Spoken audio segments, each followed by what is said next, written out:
Hello, Dharya. Yeah. Hello everyone. I'm Divyansh, the technical chair of IEEE SSIT. So today we have Miss Dharya Gangwani. I take this opportunity to welcome Miss Dharya Gangwani, a mentor who facilitates students working professions in career growth and professional development. She is an electronics and communication engineer from Vellore Institute of Technology itself, turned management consultant. She has all the right tips and tricks to gain you the exposure in the competitive world. Her vast experience as a content creator, a mentor, a keynote speaker, and a SAP analyst currently working in KPMG give her an edge over most others to in understanding the pulse of profile building. It's an honor for us, Ms. Dharya, to have you here. Please, It's I my welcome pleasure. you. Thank you so much for having me. Yes, And ma'am. I'm looking forward to a very interactive and insightful session. And I hope Yes, that ma'am. I can help your, viewers in any way possible. Yeah. Yeah, sure, ma'am, sure. So first of all, the first question I'll be asking you, like, what are the steps a student should take in order to make the good resume? What are the strategies? Also, what are the mistakes that a person should avoid in order to make Right. a best resume? Yes, ma'am. So, according to me, firstly, it's not a resume is obviously something which is very important, not just for students, but even for working professionals at the end of the day. Because if you're in the industry, you will transition at some or the other point, let's say to a different company, or you want to, upskill your journey or whatever you want to do. A resume is an important piece of paper. However, even before you go on to build a resume, there is a prerequisite which most of the students fail to fulfill, Miss I out. believe, which is Yeah, actually building a strong profile or a portfolio for yourself, even before listing down whatever you have done on that piece of paper, right? yeah, Sufficient yeah, experience and sufficient skill set should be there so that you can put it out on paper, right? Because most of the times when I take these sessions with engineering colleges and MBA colleges, the one question which I get asked is by most of the college students that I don't have any practical industry experience, or I don't have a job yet, or I yeah, have not even done a single yeah, internship. yeah, What do I put on my resume? yeah. So forget Yes, making a resume. What to put on the resume is the main thing, right? So in order to fulfill that, you need to first have a good holistic profile, wherein you need to have a good balance between your technical skills as well as your management skills. And you should have a broad exposure across various domains as much as you can, so that you explore yeah, and you let your recruiter know that you've tried and tested things, and then you've come to a conclusion as to these are my strengths and my weaknesses, and this is what I'm good at, right? Now, yeah, coming yeah, to your question and getting into the details of that. So, in a resume, obviously, there are a lot of, sorry about that. There are a lot of things to be yeah, kept in mind while building a resume, but some basic pointers, right, which apply irrespective of whether you're applying to a technical company or you're applying for a management role. The first one being that try and keep your resume as readable as possible. Keep it very simple and not very fancy. I'm not saying that you can't play around with colors, but don't make it very colorful or use very fancy templates. Keep it as decent and sophisticated as possible, because I'm also in touch with a lot of recruiters and a lot of people yeah, attend workshops, so I know what's the industry standards and what they're expecting. So yes, they just want a simple, readable, legible resume. That's it. Second yes, thing is, when you are, building your resume, you need to make sure that it's got the right keywords, and they should generally be the actual words that you use. So let's say when I'm applying for a role of a business analyst in a company, I will by default be expected to be having basic Excel skills, having basic problem solving skills, communication skills, teamwork. All of these are like skills which are expected out of a business analyst, and they will be yeah, yeah, listed down in the JD, right? Even when a yeah, company is on campus or you're off campus. So it yeah, goes without saying that they will look out for those words, just like you do a direct search on Word, right? I do a CTRL-F when I'm looking for a word on a Word or Excel document. The algorithm there or the ATS that they use searches for those keywords. So you should have them there. And I think the third thing that I would like to emphasize on is that try and avoid writing a lot of paragraphs in your resume. Like, list down the data in forms of bullet points so that again it's readable, and make sure that your resume does not go beyond one page. As a fresher, it cannot go beyond one page. And if you have 10 plus years of experience, then you can go up to 2 pages, again, not more than 2 pages. So yeah, that those are some of the tips that like students can use. most of the times I see like people are confused whether they should add a photo in their resume or not. Like what's according to you is the fact about that? Yeah. See, so if you're applying on campus, like irrespective of the company, irrespective of your university or your college, it doesn't matter. Whatever you Yeah. do in your resume does not matter. That's the truth. So Yeah. if you put an image when you're applying on campus, it's okay. However, when you apply off campus, the applicant tracking system scans your resume, and it's not very friendly with graphics and icons and images. So avoid using images. So your Okay. photo is really not needed, to be very honest. What does the recruiter have to do with that? So it's not needed. Yeah, exactly. So, yeah, Dhairya, you are there in the college itself, so you must be knowing, like, you're familiar with most of the things. So, what do you think is the most suitable time or the most suitable year of this time period of your degree when you should start searching for internships and you should start approaching for companies? Like, I mean, first years and second years, they think that they not have much to add in their resumes, as you already included in that, as you already Yeah. said. So, what do you think is the best time they should start applying for the internships, and which is the If you best just platform for that as well? Like, okay, there, okay. yeah, See, time, there is no specific time when you should start applying for internships. The earlier you start, the better. Even though I've done so many, I sometimes feel maybe I could have yeah, started 20 earlier plus, because I didn't start in my first year. See, the thing yeah, is that I think you should start looking out and searching for the different domains you would want to do an internship in your first or second year itself. And by second year, you should have at least done one internship. You should do at least one. And yeah, yeah, after that, it's a personal choice. How many you want to do, which fields you want to do it in, it will vary from person to person. What you like, what I like will be two complete different things, right? So yeah, align it yeah, with your career and then apply for your internships. What interests you? And let's say you don't know what interests you, then just apply to all kinds of internships that you can, because at least when you will apply to different things, you will realize that I like this and I don't like this, right? Only yeah, when you yeah, try yeah, and you experience it for yourself will you know that are you good at this and do you like it. So just yeah, experiment and try and do as many internships as you can. Now, when it comes to platforms, see, well, there are various platforms that you can apply to today. At least two yeah, and a half years, to 3 years back then when I started applying in my second year, I think it was, I only used Internshala, right? Which can still be used. It's obviously the largest and the best platform for internships in India. However, today you've got LinkedIn. I use LinkedIn so massively now.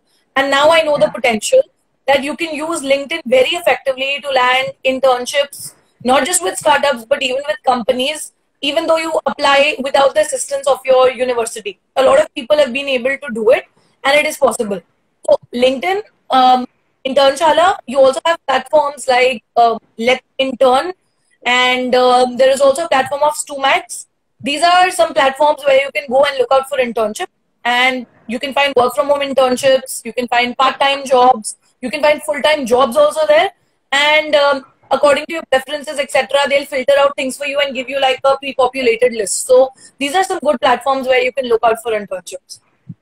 like usually the problem which students face in Internshala and LinkedIn is like Internshala usually it opens one or two posts for a particular role, but the number of applicants are a lot of them. So anything extra that can be added to get the attractiveness of the, like, to get attracted of the recruiter, he would get some kind of attention to your resume or something.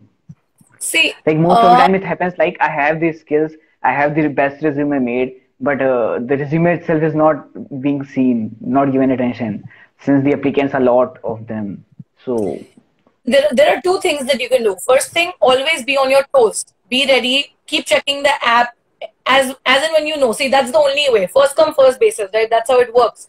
You come first and you get the chance or the opportunity. yeah, It's the same that applies for jobs also. If on a job, there's a job opening by a company on a job portal, the chances of someone getting selected increase or become 30 times more if I apply or I'm within the first, let's say 50 to 100 people who apply, right? And then there are, as yeah, opposed to being amongst the 1,000 or the 1,000 person joining in, right?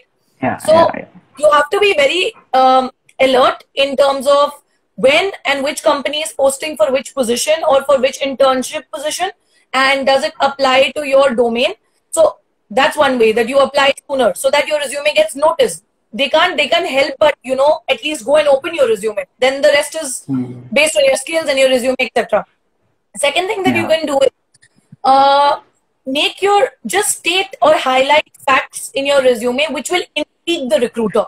So don't give in a lot of details. Just drop a subtle message which will make the recruiter curious to know more about you, and he or she will be forced to call you for an interview to know more about it in person, right? The purpose of the resume is not to make it a bio data where everything is listed, but it's just to highlight some things which make me curious or makes me fascinated to know more about the person behind this paper, right? I do that. And the third thing would be that you can also, when they ask you those questions, whether it's on Internshala or on any other platform, every company asks you a certain set of questions alongside attaching your resume before they recruit you. They would ask you probably, tell us a bit more about yourself, what are your previous experiences in this field, etc. Right? So those questions are actually very important, because it is via those questions that they understand that will you be a perfect or even a ideal candidate for that role, right? I can answer those questions not in a way that everyone would. I mean, don't use the copy paste method. Go to Google and just put in random and generic things. Make it personal, your journey to what you have gained, right? Because that is what your applications stand apart. So that is very important. So thanks, I got a clear picture of the same, like everything. So about this thing, you have done 20 plus internships like till now, and really that's a great number. Hats off to you. How do you manage the thing while being the VIT? As you know, it's a hectic for us. Like morning we have lab sessions, evening we have theory sessions, and after that, within these time period, you have completed 20 plus internships, and that's really a great number. How do you manage that? I think, see, it's not about managing, it's about prioritizing. Life is all about prioritizing. And I've realized that even the more after the internships in the past 8 to 9 months of the pandemic, that everything that you do throughout your day is based on what you want to do and what you like doing. It's as simple as that. Because no one can force you to do something unless and until you want to do it. It's as simple as that, right? Whether it's at that moment, or later on. So if you prioritize your things according to the urgency or the need to get it done, it becomes easier, right? So for me, I would say, I mean, in my first year, I did not even probably think about my internships or how to build my resume or my career, etc.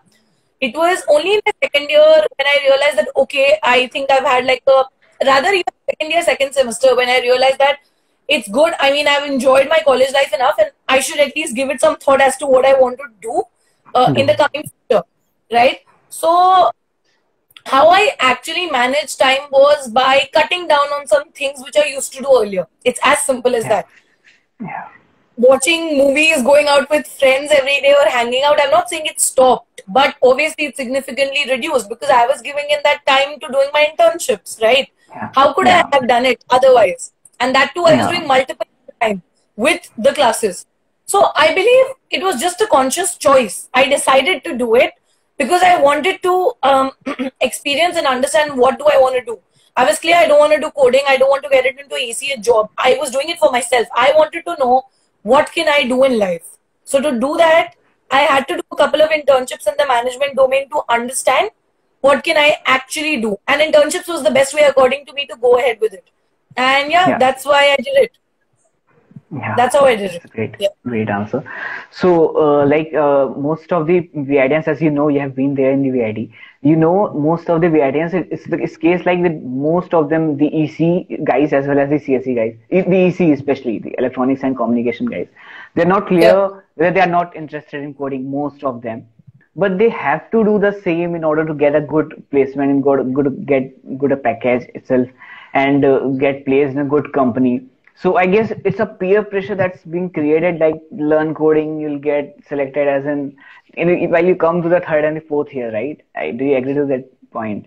So what do you have to Yeah. say for that? For those Well, students like see, who are I not don't at know. all interested. Everyone's definition. Yeah, what we say? Like for those who are not at all interested, but they have to do it for, or they forcefully they was You just to don't have, see, to this learn is the, coding and get themselves placed in a good company. it's a Yeah. misconception. Are you trying to tell me anybody who does not code is not worth making a living or is not Yeah. doing something? Exactly. See, the thing is, Exactly. you need to be skilled.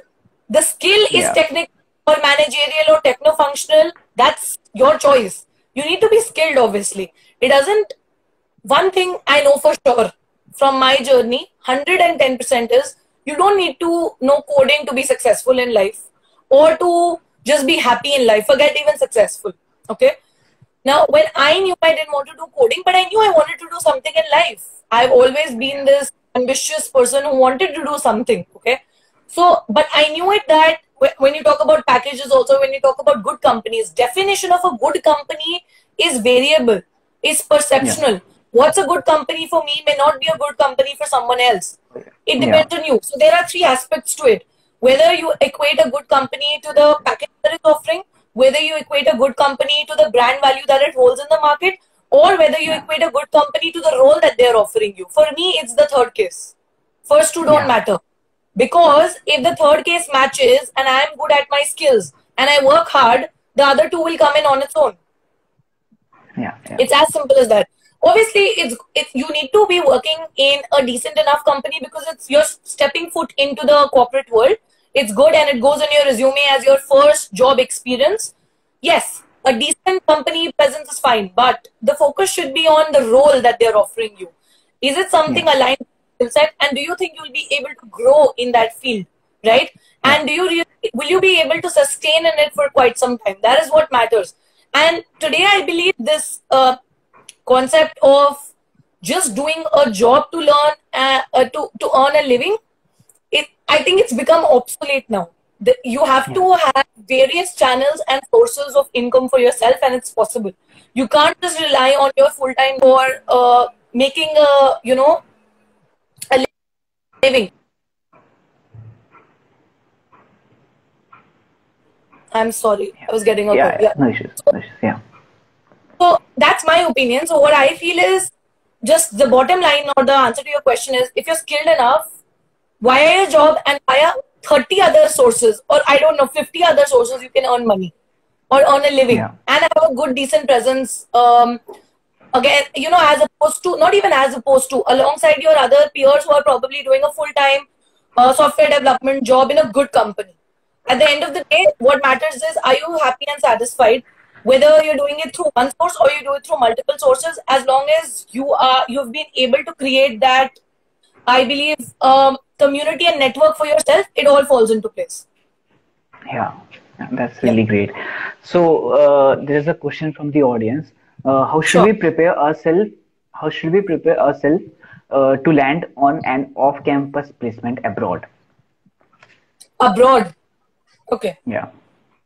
Okay, see, I have never applied for any placements abroad. However, yes, see, one thing that I would like to let you know is that obviously the placement scenario in India and in any foreign country are very different in the sense that when you are applying to a company in India or even for an internship in India, they still Yeah. focus a little more on your grades and other things. Some of them. However, outside of India, they are going to look at your overall profile. The way MBA colleges in India look at your profile, that's the way every company or every program outside India looks at your profile. It's your overall profile, your extracurriculars, the conferences you've taken part in, any research papers published by you, what kind of a social media presence do you have today digitally. That's also very important today. And I think volunteering work is also something which they give a lot of attention to, other than obviously the skill set. Skills are very important for them. It goes without saying. What kind of technical skills and management skills do you possess? Will you be a relevant cultural fit for their company? Also, all of that matters. But I believe an overall holistic profile is what they really, really value a lot. And that will help you stand out. And I feel that they also look at your basic, teamwork and time management skills through your profile indirectly, not directly as a skill. That if you've done multiple things, etc., how can you actually go about? Am I audible? Yeah, you're audible. Yeah. So I think that is what matters. The overall profile matters. I don't think they even care, or they're very concerned about any backlogs or anything that you have, as long as you're doing extracurriculars and managing your academics and you have a good profile. That is what matters there. Yeah. Yeah. So there are a lot of students in engineering, as basically, especially in engineering, who have a lot of technical knowledge and whose management skills are good as well. But due to this low CGPA, they are not able to get shortlisted even the first round. They are not even allowed to serve for the company for the placement. So that there where is the confidence gets down, I guess. So should they apply directly for the off-campus placement, or should they be settled for the companies which they get during the which they do not like to, or something? Yeah. See, I feel that again, this is a scenario which we both are speaking with respect to VIT. I'm not really sure how it works. Other colleges obviously also have their bars, but we know what happens here. The point is that even when you have a 9 CGPA, sometimes some companies don't shortlist 9 pointers. You know that, right? There are a lot of permutations and combinations different companies apply. The key is that you need to keep trying. You have to keep trying, whether it's on campus or off campus. I would say you should simultaneously apply. Keep giving your best on campus, because trust me, one thing goes without saying, that the opportunities you will get through your college and the way it's handed to you on a platter is going to be far, far easier than when you go out there yourself all alone and apply for jobs off campus. It's going to be a different ball game altogether. Okay. So when you're getting the opportunity to apply to a multitude of companies, just grab that opportunity and try and apply to as many as you can in your domain or whatever you've decided to go forward with for the future, right? Keep trying, whether it's a mass, whether it's a dream or a super dream, that doesn't matter, that you at least have some backup, okay? But meanwhile, it doesn't mean that you wait for that moment or trigger point to come, and when you're at the brink of the iceberg, then you decide, okay, I'm going to start applying off campus. Do it from the very beginning. Start applying off campus, start trying out your options, and that way you can have a good number of options in your hand towards the end of your engineering, whatever degree you're doing, that, okay, I can either go with this or this and probably decide what's better for me. So I think you should go for both. And when it comes to the CGPA part, again, I feel, okay, when the campus has placed or put that bar, nor can I do anything, nor can you do anything, it's not in our hands. But that is why I say all you can do is at least try applying and trying out your options on various platforms as much as possible. Also, build a very good network on LinkedIn. Trust me when I say this, it helps a lot. Now, when I say, it doesn't mean if you build a good network, you reach up to anybody randomly and tell them, give me a referral and you will get it. No, that's not how it works. You have such an amazing or such a good profile that people are willing to give you a referral even though they don't know you, based on your skill set and your profile. That is what you need to do. Okay? So once your profile is optimized, you've networked with the right set of people, you're putting out the right content out there on LinkedIn, that's when people will approach you also. And when you approach people, they will have that trust in you that I can give this person a referral. Giving a referral is a responsibility for a person. That represents him or her in their organization. When I refer somebody to the organization, it's not as easy as people think that, why is this person not giving me a referral? Please think about it from their point of view as well. They cannot just refer any random person.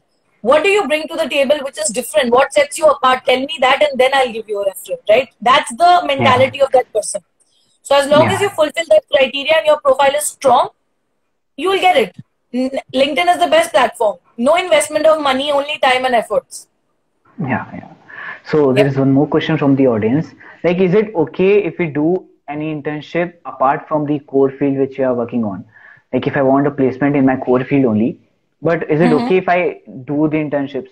Because when we sit for placements, right, they'll be seeing a resume and they'll be like, you did internship in the another field and you're applying for the company in the another field. So why don't you go for that field which you have done internships in or you have past experience in? So what do you take on that? No, I think you can volunteer or you can do internships in any field because internships are done for exploring. And trust me, today recruiters are very open to people with diverse skill sets. The more the skill sets you bring to the table, it shows them that you are someone who's open to learning. Okay. Yeah. In my resume itself, like I had internships in business development, I had internships in content writing, I had internships in sales, I had an internship in HR also. Market research. Right. And market research and different things. Yeah. What you need to do is, but let's say when I was applying for KPMG, I know it's a consultancy firm, right? I done an internship as a business analyst. It goes without saying I would want this to go out, meet the recruiter's eye first. So obviously I placed my business analyst internship at the top and then the other ones following that. So the focus, where you want the focus to go, put that on the top, but other things I did not discard because that showed my diversity, that what all have I done other than this, right? Or what other things can I bring to the table, right? And why am I different from others? So I don't think it plays a negative role as long as you're able to justify why are you applying for this position when you have done internships in that role. So you need to justify that you realize certain things, you analyze certain things, and you came to a conclusion that this is what you wanted to after doing those internships, and that is why you're moving forward with applying for these roles or whatever your reason is, right? So yeah, that's my answer. So out of curiosity, what is this SAP analyst like? What is a profile or what basically you do? Yeah. Okay. So SAP is it's a digital, end-to-end solution or a software which is created for procurement and digital supply chain. So it's a little complicated. Let me break it down for you. So any organization, they need help with streamlining their business processes or their operations, right? Every company procures some goods and some services. Even our college, VIT, procures some goods and services. They have cables, they have chairs that they procure. They'll procure projectors, which you have in your classes, or services, whatever they need. They need teachers, whatever it is, right? So for all of the entire procure to pay cycle to be managed, you've got a tool which I specialize in, which is SAP Ariba. You've got other competitors as well. So I work on that tool and we help businesses, Fortune 500 companies with streamlining their business and making it more efficient and automating it for them. So we do technology implementation of SAP Ariba for them. And yeah, that is what I do as an SAP analyst alongside my team. Okay. That's really great. So which was the, this is also out of curiosity, the best internship which you love the most or which you like the most, you love doing out of these 20+ internships which you have done? Oh my God. I don't even honestly this, okay. But I feel that, there are two actually. I cannot choose one. One was which I did as an operations intern with this, startup called Spanish Bolo. It was with a very famous Spanish teacher of India. He started his own startup where he wanted to educate people by providing them Spanish classes. So I built his team from for him, right? Wherein I was recruiting people, I managed the entire operations and some amount of digital presence also in the beginning. That was a very interesting internship. I enjoyed it a lot. Even though it was very short, I believe it was for 1.5 months. Second one would have to be one as a business analyst with Oxyven Technologies. Again, a startup based out of Bangalore. And they provide CRM services, customer relationship management tools. So they automate telecalling for their clients. So I had to learn the entire end-to-end process of how their software works, build test scripts for them and understand as an analyst what's the market, who could be our potential clients, customers, etc. and pitch to them as well. So I learned the entire end-to-end process as a business analyst. So yeah, these two were the best ones, where I learned a lot. Yeah. That's really great. There's one more question from the audience. What are the hiring companies expecting from the fresh graduates? Like as a fresher, what are the skills I should have? Today, over and above everything else, have good communication skills. Yeah. The number of times I repeat it will be less. The truth is, and however harsh or repetitive or cliche it may sound, is the truth. If you have good communication skills, you stand out. It's as simple as that. You stand out. Because the moment you speak, you've got their attention. It's as simple as that. And if you're able to weave your words the way it's expected to be, you drive the interview instead of the interviewer driving the interview, right? Second thing is, they want people with more EQ than IQ. Until, let's say, maybe 3 to 4 years back, yes, I would say still they would look at only how well are you performing in the aptitude test, etc. But today, you have behavioral rounds, situational rounds, and they test your emotional intelligence and how would you react as a person under certain situations. Okay, how well can you react under pressure? How do you work in a team? Do you have those leadership qualities? All of that matters. And they also look at a balance of good technical and management expertise today. So I think these are some things which are generic irrespective of the companies you apply to today. Yeah. Adding to that, what are the best ways in which a student, as a VITN, suppose as a VITN or as a normal student, can increase or can improve their communication skills? Like it's not a short time thing, but still, what are the things that we can do? Okay. The first thing is to try and accept things that, I always say this, everyone has got a different tone of speaking, different accent. We come from different cities or even different parts of the country, and everyone speaks in a certain manner. So accept that it's okay if you don't speak in a certain way or the standard tone which everyone expects you to speak in. Acceptance is the first step. Second step is you need to go out there and try to explore options where you can put your point forth. If, let's say, introverts face this problem, I know that in general, even with their friends, when they don't open up so much, how can they even try and communicate in an interview when they're under pressure and there's so much anxiety and nervousness, right? So what you need to try and do is try and maybe speak for maybe 5 minutes or 2 minutes in a day in front of the mirror. Record yourself and see where you go wrong. Where do you feel anxiety issues, or where do you fumble? Ask a couple of your friends who you are very close to or your family members to give you some topics randomly every day. Take out 2 minutes of your time and just speak whatever comes to your mind and tell them to give you feedback, right? So via feedback, you can work on it. See, these are things which you can't do overnight. You have to do it over a period of time, especially if you've got like a Toastmasters club like we do in VIT or in a lot of colleges. I joined it in my first year itself. I would say go for it. It'll build your confidence and your communication skills massively, and it will help you also network with people. So that's very, very important. So I believe those are some of the ways. And other than that, try and listen to a lot of podcasts and watch interviews of these, of people with good communication skills, thought leaders, entrepreneurs who have a great command over their communication skills already, because you learn from them.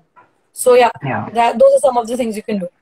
I totally agree to that point. Listening to podcasts and these live sessions, it helps a lot, really. So one more question. It's especially for LinkedIn. What are the factors or what are the strategies you should have to stand apart from the crowd, right? In LinkedIn, CEO profile is like really good, and you have like 40k plus followers. So someone like you, if you want to build a profile in LinkedIn, to stand apart from the crowd, what are the strategies or what are the factors that can be taken? Okay, see, if you're talking about the numbers have just been built over the past 7 months. Okay, the 40k followers, just 7 months. I was not active on LinkedIn until 7 months ago. That's great. I believe that how that trust or that community has been built is because on LinkedIn, if you want to build a community, you want to build a personal brand, or even if you want to network, right? Or let's come direct to the point. Let's say a fresher is looking out for a job and he or she wants to leverage LinkedIn to find a job or an internship. You need to start with giving something which you possess already in terms of knowledge. It may be at a very basic level, but you need to start somewhere, because if you're not giving back to the community in some way or the other, people will not find value in it. See, LinkedIn is a professional networking platform. They're not looking for entertainment-based content. They want information and educative and inspirational content at the max. Okay, so you need to start creating content. You need to not shy away from letting people know that these are the things that I'm good at and this is what I can help you with. Start putting out content out there. Until and unless you don't do that, you won't gain visibility. Okay, LinkedIn is not a platform where you'll have to run ads, paid ads, or do some branded collaborations or pay somebody in order to get noticed. It's anyways giving you such organic, massive reach, right? So you can leverage it just by sharing your knowledge on whatever it is and building a good optimized profile where the important things, the right keywords are there, and you have a good, attractive banner which conveys what you do or what you bring to the table. And then once you start creating content consistently, slowly and steadily, the right set of people start noticing you, start observing you, and then you start getting opportunities along your way, right? Yeah. And I can say that because I've experienced various opportunities via LinkedIn. Okay, you can name the opportunity and it comes your way if you've got a good profile. So I believe, yeah, I think this is one thing that you should keep in mind. Second thing is just try and be authentic. Don't try to impersonate or try and be someone else, because a lot of people fail there. Copying somebody or trying to be somebody else is not going to help you. Bring original content to the table. Be yourself so that people can relate to you and then follow you for your style, for your conviction, and for your content, right? So yeah, that's very important. Yeah, that's really great. One more question. Suppose if someone wants to build his career for the management role after engineering or after the basic degree, so is it suitable to go is it suitable to do MBA then go for management roles, or is it fine if you go directly from engineering directly entering into the management roles? It depends on a couple of things.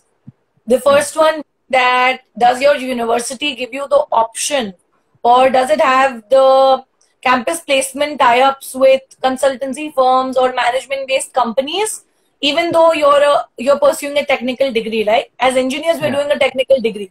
So first, that's the most basic things. There are so many students who don't get opportunity because their campus does not have it to offer it to them, and they have to go themselves and go look for it. So the first thing, does your campus even provide that opportunity to you? Like we had it, right? So I had that third option of going for management. Second thing is that when it comes to an MBA, see, a lot of things here. Everybody comes from a different family background as well. If you're financially stable enough and your family can afford to send you for a back-to-back degree, well, go ahead. There's no stopping. You should do that. Second thing, do you really want to do it? There are people who, even though they have the financial backing, they want to gain an industry exposure first, build on their skill set, and then go for an MBA. Personally also, and also, these top MBAs like IIM Ahmedabad, or if you talk about, IIM Bangalore, or if you talk about ISB, they need certain years of experience. Only then can you apply, minimum 2 years. So again, there are a lot of restrictions as per se with respect to the eligibility criteria also, which comes into play. So which MBA college do you want to apply to also is a very important factor, because they have their own requisites. So do you stand as per their eligibility criteria? That matters. And I believe, I would say gaining an experience and then doing an MBA is better, because you've already had a taste of the corporate world. You understand how companies function, what's expected out of an employee. And then when you learn the right management skills, you can integrate the technical and management skills very well, and then again look out for a good role and contribute more effectively. That's my personal take. But again, as I said, it's very personal to every person. Depends on various factors. Yeah, that's great. So also one more question. Is it fine like to apply for startups rather than the companies? Like startups, I guess the procedure for recruitment is a bit easier than the companies, the MNCs. So is it fine doing it? Higher. Yeah, the package is also higher. Yeah. I agree with that. But is it fine to gain experience and start your job in startups and then go for MNC, or directly you should keep trying for MNCs? See, again, this is a very, very personal, controversial question, because see, it depends. For Like some people, most of the students have a doubt in their mind that whether to apply for a startup or whether to apply for MNCs or a good companies, or companies with big names. So yeah. is it fine to go for them, or is it fine to do with any startups, early stage startup as well? So See, yeah, I wouldn't see if a startup has been there in the market for 5 to 6 years, they've proven their worth, gotten some funding, they're doing well, it's got a good proven track history or record, and you've done your good research. I don't think it should be a problem to go ahead with it. However, yeah, every person got their own, as I said, choices and definition of what's a good start to their career also, right? yeah, yeah. Some people are not okay with probably working in a startup even though it's offering them good amount of money. Yeah, exactly. It all depends on what you want to do. So I'm suddenly just telling you what it is. The thing is, it depends on what you want to do. Working in a startup does not, it's not like there are a lot of people who work for these top companies 15, 16 years of their life and then switch to a startup for the money at the end of the day because they've gained so much experience, they get a lot of hike. It's a very personal choice. But then at the very start of your career, it becomes a little more difficult because, as I said, it's the first thing that's going to show up on your resume and it's going to stay there for the rest of your life. So you have to make a conscious choice. Working in startups is not a bad thing and it's not a bad decision as long as, again, the role that they're offering is good and that startup is at least got a track history and it's good enough and it's sustainable and you have a job security. If that's there, please go ahead with it. I don't think there should be anything stopping you from applying for a job in a startup as well then.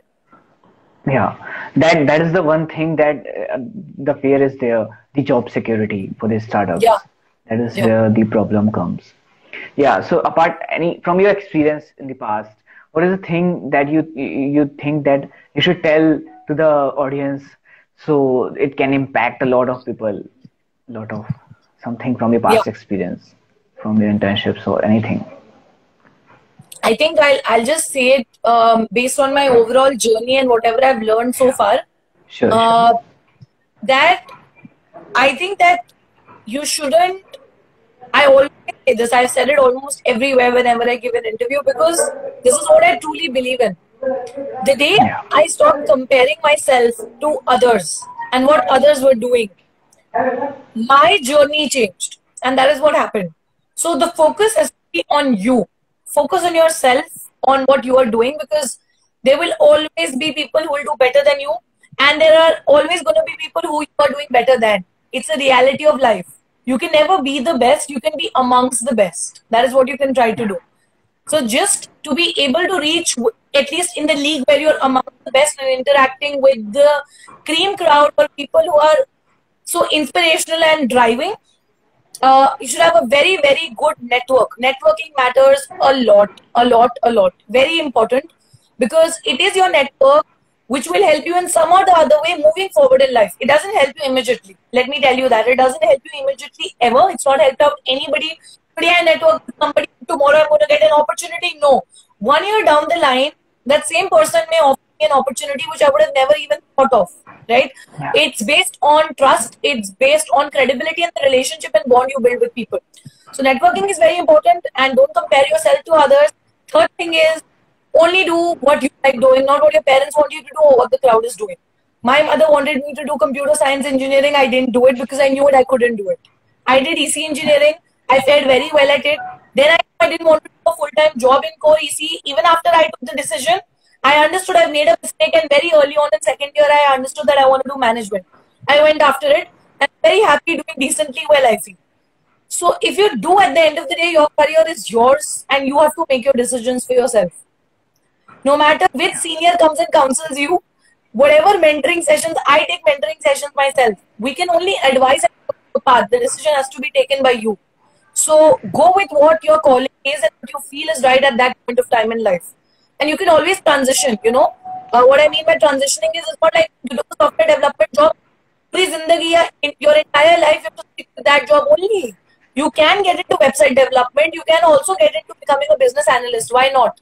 As long as you're ready to learn those skills and you're adaptable and agile, you can do it. So these are all you learn and you grow, right? Today, Nothing is restricted. It's not like you start with this and this is what you're going to do for the rest of your life. So that is what is, those would be some of the tips. Yeah. Okay.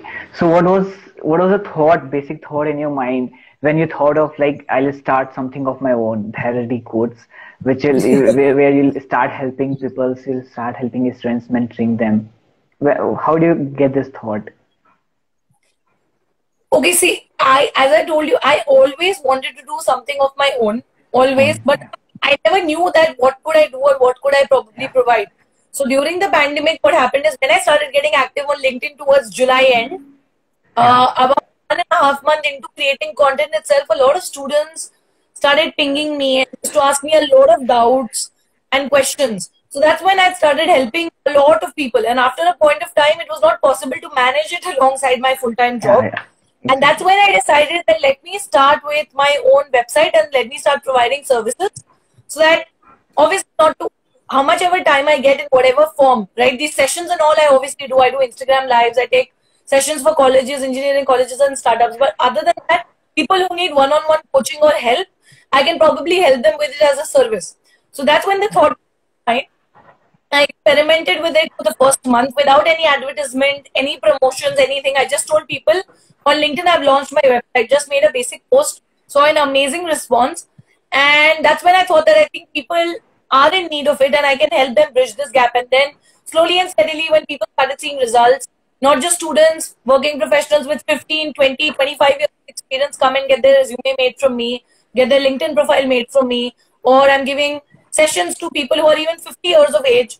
So that's when I realized that probably I am doing something right and I can help make a difference even if it's 50 or 60 people.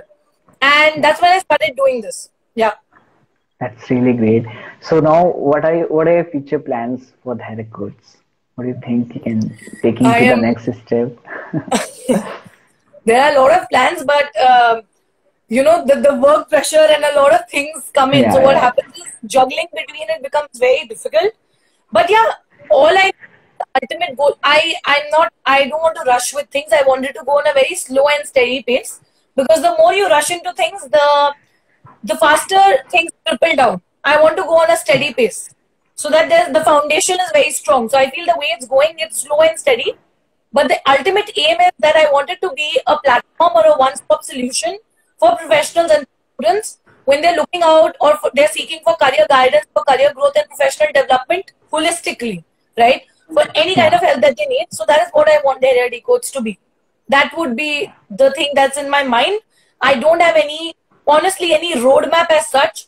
I take it not on a daily basis, but on a month-wise basis. I have like these monthly things in my mind that I want to achieve. And then we pass those milestones and we go ahead with it. Yeah. Yeah, that's really great. So one last question. Suppose if any students, if they wish to start any startup of their own, they had a thought as well as from the family pressure as well, that they should take a job, they should take an experience in particular domain, in particular role, and then they should start something of their own, so that they had a job security as well as they can start something of their own. So is this the way, better method, or start after the engineering itself? They should start their startup. What is the best suit here? Again, there are a lot of factors here. Does your startup see? I am providing services. It's a business which is providing services. I have not had any amount of investment put into it. I have not invested. See, obviously, moving forward, when you hire a team, when you do marketing, you run ads, all of that requires investment. But to get started with it, I didn't have to receive any kind of funding or anything, nor did I do anything. I just started providing services and I started getting an influx. It matters. What matters is, again, see what level or what scale or what domain your startup is in, because that also determines that do you need funding, what kind of financial aspects will you have to look into. And moreover, I feel that it's better to start with your side hustle alongside your job, because it gives you a better perspective of understanding things and having that, at least that backup is there. And while that backup is there, the truth is, while that backup is there, that is when you're able to efficiently run these things and understand where this is going. If you only had that, there'll always be that sense of insecurity that, you're not making money, things are not working out well as well. See, every month is not the same in a business or even in a career or even in a service providing platform. Every month is different. You don't have a fixed income which is coming in. So in the initial stages, start side by side so that after a particular period of time, you're in a good position to analyze that can this actually fetch me enough amount that will be sustainable in the future. And that doesn't happen in 3-4 months. You have to give it at least good 1 or 1.5 years and observe the stability graph. So that's why it's good to do it simultaneously so that you have at least some fixed source of income coming in. Yeah, exactly. Also, I feel like if I start doing my job, I'll be able to see how to deal a team and how company works, how my boss is managing my team. Yeah. So I'll have a basic experience, I guess. The entire organizational culture, teamwork, time management, everything you learn yourself, because that is what you have to implement as a leader or as the founder of your startup or initiative. Right? Today, when I handle my team, I have to take meetings, I have to take follow-ups, everything. It helps me a lot to be able to do that. Right? Because I've learned that along the way from my managers, from my bosses. So when I have to handle my marketing team or when I have to give some instructions to my video editors or there's a campaign we're going to run, it becomes easier for me to manage things, right? And to give a better view or let my team know that this is the vision, this is where we are heading, whatever it is. Yeah. Okay, that's great. So the last question. So we are going to have placement in the next semester as I'm a third year student ECE itself. So what are the what you should suggest to how should we start preparing for the placements, or what is the basic method to start preparing for the so that I'm eligible to sit in the placements like for the companies? First is narrow down that do you want to apply for the tech companies, do you want to apply for techno-functional companies, or you want to apply only for management companies? First step. Yeah. Second thing is judge that where are you in the skills which these companies require. If you're applying for a core technical job as an SDE, you need to go good with your programming skills. You need to have good data structure concepts, OS, DBMS, all your technical concepts, fundamentals should be clear, right? So where are you with respect to that? Do you code enough? Have you practiced enough number of problems? Is your problem solving skills developed enough, right? Are your concepts clear? You need to judge all of that. Based on that, start practicing on, there are different platforms. I know the different platforms. I haven't done it myself, but I know whether it's not about going on a platform like LeetCode or CodeChef or Geeks for Geeks and solving problems. It's also about understanding the logic behind it and then being so fundamentally strong with your concepts that then you go on to solve the problems, right? Then let's say if I'm coming to the management perspective, have you practiced your aptitude enough? Are you practicing, if you're not very confident with your communication skills, are you giving some mock GD rounds with your friends or somewhere with some platform? Or you're practicing at home where you're giving GDs in general? Are you solving case studies? All of that is very important because consultancy firms have case study rounds also. They'll have a behavioral or a fit round also where they'll put you in situations. They'll ask you some questions where they'll try to understand what kind of personality you are. So all of that overall, preparedness comes into place. So just focus on the types of companies you want to apply to. Read about them online, read about their online recruitment process, get in touch with your seniors who are already working with companies or people who guide students, etc. Get in touch with them, get some help or at least get a roadmap of how you can go about it. But ultimate bottom line is have the right skill set and go with the right attitude, and I think that is what matters. Yeah. That's great. So thank you for answering all your questions, all my questions. And thank you so much for coming and thank you so much for giving us time from your busy schedule. So thank you so much. I hope that the session helped all the attendees, and thank you so much, obviously, IEEE SSIT for calling me and having me over. Thank you so much for hosting me as well. Thank you so much. Thank you so much. Thank you. Good night. Bye. Bye. Good night.